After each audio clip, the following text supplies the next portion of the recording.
Pagkat ikaw lamang aking kalakasan,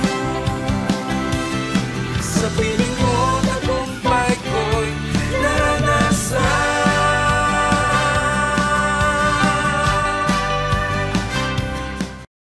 Amen! Purihin po ang ating dakilang Diyos na buhay na sa atin ay bumubuhay araw-araw. Mula sa kanyang salita at pangako na atin namang pinapakinggan at tinatanggap, kaya nangyayari sa atin. At ang programang ito ay hinahatid nga po ang araw-araw na mabuting balita, pagpapala ng Panginoong Diyos sa ating lahat. Kaya ngayon pong umagang ito, ikaw ay mapalad na nanonood, nakikinig at tumatanggap. Tayo po'y manalangin saglit para sa patuloy ng basbas ng Diyos sa ating lahat. Panginoon, aming Ama, kami po'y nagpapabasbas sa iyo ngayong araw na ito sa aming pong pagbubulay-bulay, pag-aaral, pakikinig ng iyong mga salita, upang ito, O Diyos, ay aming maintindihan at maunawaan at maisapamuhay. Salamat po sa iyong basbas sa aming lahat. Ito pong aming dalangin sa pangalan ng Panginoon Kristo, ang lahat ay magsabi ng Amen and Amen. Ang aking mababahagi na binigay sa atin ng Panginoon ngayong araw na ito ay nandun po sa aklat ng Book of Acts o sa Tagalog ay Gawa, chapter 2, verse 1 to 4. Nagkakatipon silang lahat sa isang lugar nang sumapit ang araw ng Pentecostes. Walang ano-ano'y may ingay na nagmula sa langit na tulad ng ugong ng malakas na hangin at napuno nito ang bahay na kinaroroonan nila. May nakita silang parang mga dilang apoy na dumapo sa bawat isa sa kanila. At silang lahat ay napuspos ng Espiritu Santo at nagsimulang magsalita sa iba't ibang wika ayon sa pinagkaloob ng Espiritu Santo sa kanilang lahat. Purihin ang pagkabasa ng salita ng Diyos. Ang title po na ibinigay sa atin ng Panginoon is Revival in the Day of Pentecost. Okay? Ang salita pong Pentecost, ito po'y kilos ng banal na Espiritu sa ating buhay na siya po ay nagbasbas at nagpuspos sa mga tao. Okay? Kaya nga ito po ay pagbasbas at pagpuspos ng banal na Espiritu sa lahat ng mananampalataya kay Jesus upang makatanggap ng kapangyarihan, magpatotoo at maglingkod sa Diyos ng walang takot. Bakit kailangan natin matanggap ang pagbasbas ng Panginoong Diyos through the power of the Holy Spirit sa ating lahat? Kasi po, hindi po natin kayang magpatotoo na sa sarili lang nating galing o sa sarili lang nating kaparaanan. May kahinaan ng tao at hindi niya kayang gawin, sundin, ni sabihin ang salita ng Diyos. Kaya iniwan ng Panginoong Diyos, ibinigay ng Panginoong Diyos at pinupuspos tayo ng Diyos through the power of the Holy Spirit. Yan ay presensya ng Diyos sa ating lahat. Maging ang pagbabago ng buhay natin, natin kaya magbago kung wala ang Holy Spirit. Kasi nga, ang sabi ng Books of Acts, chapter 1, verse 8, you shall receive power when the Holy Spirit comes upon you. So tayo po ay binabasbasan ng Panginoong Diyos through the power of the Holy Spirit. Hindi natin power ni Lord. Hindi natin kapangyarihan, hindi natin galing. Kaya hindi natin anointing ni Lord sa buhay natin. So it's all about the work of the Holy Spirit in our life, lalo na po sa araw na ito o sa panahon natin na ngayon.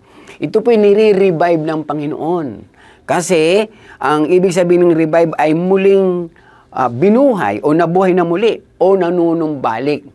Kaya nga po, ang bili ng Panginoon, di ba? Sabi niya, sa huling panahon, ang lahat ng tao ay pupuspusin ko ng aking banal na Espiritu. In fact, pinropisay na ito o sinabi na ito in advance sa Book of Joel. Sa Book of Joel, chapter 2, at yan po ay nagsisimula sa verse 28 at hanggang sa verse 32. Basahin ko lang po. Pagkatapos nito, ipagkakalob ko ang aking espiritu sa lahat ng tao. Ipapahayag ng inyong mga anak na lalaki at babae ang aking mga mensahe. Magkakaroon ng mga panaginip ang inyong mga matatandang lalaki. At ang sabi po rito, makikilala ng makakakita ng mga pangitain. They shall start to see the vision. Okay? Ang inyong mga kabataang lalaki. Okay? Sa panong iyon, ibubuhos ko rin aking espiritu maging sa mga alipin, lalaki man o babae. Magpapakita ako ng mga kababalagan sa langit at sa lupa, dugo at apoy at makapal na usok. At ang araw ay magdidilim at ang buwan ay pupulang parang dugo bago dumating ang dakila at nakakatakot na araw ni Yahweh. At sa panahon iyon, ang lahat ay hihingi ng tulong kay Yahweh at sila ay maliligtas. Ganyan, gaya ng sinabi na may ilang mga nakatakas sa bundok ng Zion at ang aking mga pinili makakaligtas sa Jerusalem. So mapapansin niyo po rin sa Book of Joel, sinabi na ng Panginoon in advance, si Lord talagang ayon tayo mapahamak. No, kung ano yung mangyayari, because He's not only the God of yesterday, He's the God of today and tomorrow. Yung tomorrow ay nais ng Panginoon. Yung future ay alamin natin lahat, malaman natin lahat. At hindi niya sinikreto yan, sinabi niya yan, pinasulat niya yan, at patuloy tinuturo sa ating lahat. Kaya nga sabi ng Panginoon, huwag kayong magbabawas ni isang letra. Sapagkat ang sino man magbawas, di ba, sa salita ng Diyos, o sino man magdagdag ay nagkakasala. What exactly the Word of God? Kasi sakto na walang blabis, walang kulang. So hindi po pwedeng ibawas mo ang banal na Espiritu sa pananampalataya mo sapagkat yan ay ibinigay ng Panginoong Yesus. Di ba, sabi niya, manatili kayo sa lugar na ito, di ba, sapagkat pupunta na ako sa Ama sa langit, at kayo ay pupuspusin ng banal na Espiritu. Ang tawag po doon, baptism of the Holy Spirit. Kasi yung baptism of Jesus, forgiveness yun. Kapag ang tao tumanggap kay Jesus bilang Panginoon tagapagligtas, ligtas na siya. Kaya lang, nasa lupa pa, ang dami pang problema, dami pang mga pagsubok, ang dami pang mga tukso, ang dami pang mga labanan. Yan yung sa John 16:33. In this world, you have a tribulation. Hindi nga lang problem eh. Tribulation pa. Okay? But sabi niya, but have a good cheer. Sabi niya, huwag kayo malungkot, mag-alala kayo. Diba? I have overcome the world. So, kung paano pagtagumpayan ng Panginoon Kristo, ang mundo, okay, sa samot-saring tukso, kasi siya tinukso din. Okay? Na kung saan, di ba, nagsisimula siya sa ministry, bago magsimula, di ba, nagpa-fasting siya for 40 days and 40 nights. Sinubok siya sa kanyang pagkain, di ba? Sinubok din siya doon sa kapangyarihan, di ba? Kung ikaw anak ng Diyos, tumalon ka dyan, sasaluhin ka ng mga anghel, di ba? O nagugutom ko na, yung bato, gawin mong tinapay, di ba? At maging sa kayamanan, sasambahin mo lang ako, lahat na nakikita mong lupa, iyon na. O, di ba? Nirebuke siya ni Jesus, yung diablong Satanas. Okay? So, kung si Jesus nga tinukso, si Jesus nga ay grabe ang mga pagsubok sa kanyang buhay, ano pa kaya tayo na makaraniwang mga tao? So that's why, binibigyan tayo ng Panginoon ng basbas ng banal na Espiritu upang tayo po ay laging marirevive, marirestore. Laging lalakas, gagaling, kung may nagkakasakit, pag nangihina ay makakabangon muli. That's why, sabi niya nga, huwag niyong bigyan ng kalungkutan ng banal na Espiritu ng Diyos. Because the Holy Spirit is the presence of God in our life. At makikita yan sa isang tao na tumanggap kay Jesus bilang Panginoon tagapagligtas, magiging templo siya. Di ba sabi sa Bible, did you know that you are the temple of the Holy Spirit? So that's why the Lord teach us, lalo na sa panahon ngayon, always recognize the Holy Spirit in our life. He is our comforter. He is our best friend. Ano pa? Intimate friend, close friend. Okay? Yung ikaw ay nanalangin mag-isa, Panginoon, Holy Spirit, gabayan mo ako, tulungan mo ako, intindi ng pagsubok ko, hindi ko alam ang mangyayari, papunta ko sa trabaho, papunta ko sa school, ano pa, magninegosyo ko, o pupunta ko sa ministeryo, sa gawain ko, Lord, gabayan mo ako. So through that prayer, you know that the Holy Spirit, sabi nga, you shall receive power when the Holy Spirit comes upon you. Ay, with confident, ano pa, with strength and with motivation from the Lord, no? Tayo po ay nakakagawa at nakakasunod sa kanyang kalooban. Nawawala ho yung takot, yung alinlangan. Alam niyo po, nung ito po yung naranasan ng mga disciple nung panahon ni Jesus, di ba nandun sila sa loob, natatakot kasi sila, kasi pwede silang pugutan ng ulo at patayin. Persecution nun, grabe. Diba? So, pero nung sila napuspos ng Banal Espiritu, nagulit yung mga tao, nagsalita sa iba't ibang wika. May heavenly language, may people language, may tribe language. So, manifestation yon. Okay? At pagkatapos, pag tinignan mo ngayon sa paano natin, kita nyo, sa mga kalsada may nagpipreach na. Sa mga bus, sa mga jeep. Iba nagbablog na. Diba? Iba talagang araw-araw na nga nagpapahayag ng salita ng Diyos. Nung kailan lang nakapanood ako, buntis pa nga siya, nasa palengke, nag-preach. Okay? Saan yung kumukuha ng lakas? Saan yung humuhugot yun ng tapang? na pwede siyang sabihin sa kanya, oy, buntis ka pa naman, baka mapanganak ka. O ikaw, bata-bata mo pa. O ikaw, tanda mo na. O sino ka? Teenager ka pa lang. Pwede tayo maka-encounter ng mga ganon. Diba? Pero we don't care about kung ano sasabihin ng tao.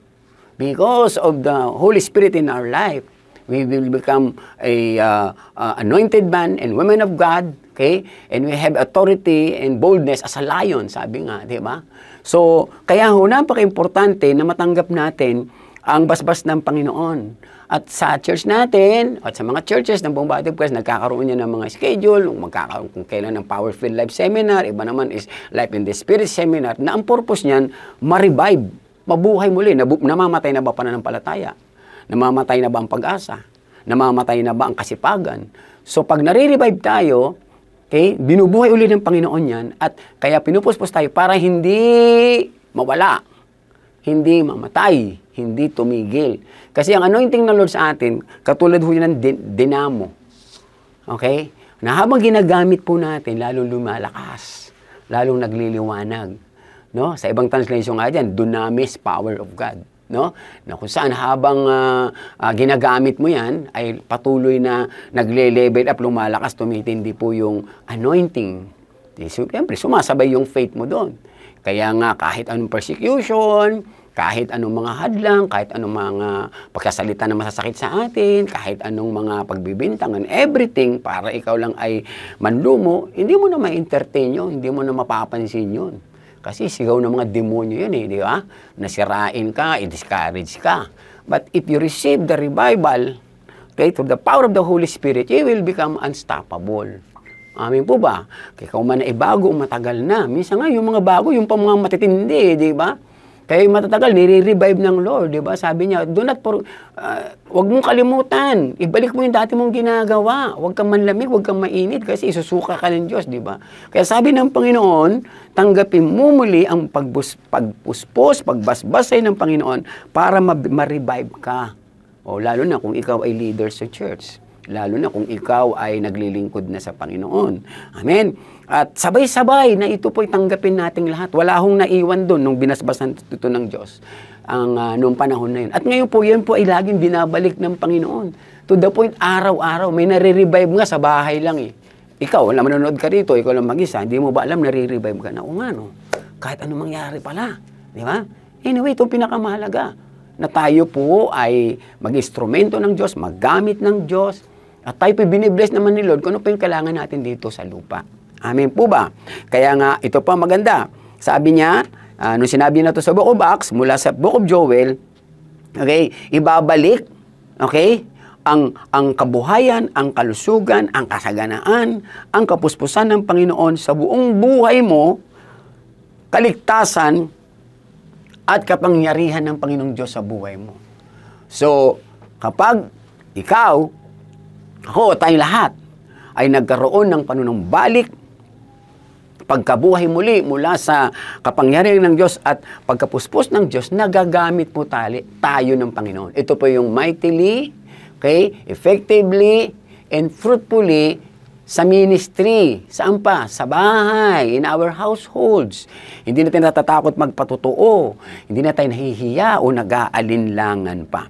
And remember, doon sa Luke chapter 4 verse 1, si Jesus din po ay hindi nanangas sa sarili niya. Sapagkat nung siya po ay nagkatawang tao dito sa lupa 2,000 years ago, siya din po ay pinuspos ng Espiritu Santo. Kaya may mga miracle. Acts chapter 4 verse 1. See? Kaya nga sabi ng Panginoon, di ba? Higit pang magagawa ninyo sa nagawa ng Panginoong Yesus. You do this, and you can do this more, di ba? That I can do. Okay? Kaya iniwan niya sa atin ng Panginoon. Because there is nothing impossible to those who believe. Karaniwang tao lang tayo, pero nagagamit tayo ng Diyos. Bakit? Kasi pinupuspos at binabasbasan tayo ng Panginoon na nakikita sa patuloy nating pamumuhay na laging buhay sa pananampalataya, buhay sa paglilingkod, buhay sa pag-asa, buhay sa pagmamahal sa mga taong hindi pa ligtas. Kaya nga po, nung panahon na yan, pagkapuspos ng mga lingkod ng Diyos, pinuspos niya rin ang mga hintil. Sa Acts chapter 10 verse 44 to 48. Kaya wala ng Griego, wala ng Hebreo, wala ng mahirap, wala ng mayaman, wala ng bata, walang matanda. Lahat. Sabi niya, di ba?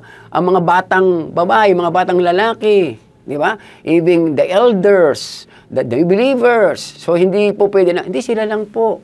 Kayo lang po. Kami hindi po. Hindi. Lahat po tayo. Eh, basta ready ka na tumanggap nito, tanda mo ha, you shall receive power from on high. Hindi natin kapangyarihan. Hindi nating lakas. Kundi kapangyarihan, lakas ng Diyos. Because pag sa atin, di ba sabi sa Bible, it's not by might nor by power, but by the Spirit of God who dwell in us, who anoint us para magamit tayo ng Panginoon. Amen po ba? Now, paano ito i-apply sa buhay natin? Alam niyo po, sabi sa Efeso chapter 4, verse 30 hanggang 32.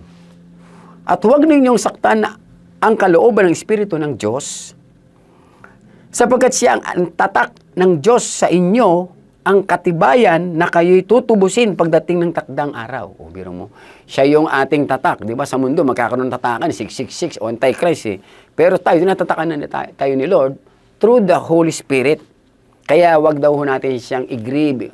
Lagi natin siyang i-recognize. No? Kahit di natin nakikita, Holy Spirit, guide me. Ano yung papag-pray ko? Holy Spirit, guide me. Saan ako lulugar? Saan ako pupunta? Holy Spirit, guide me. Ano yung dapat kong gawin?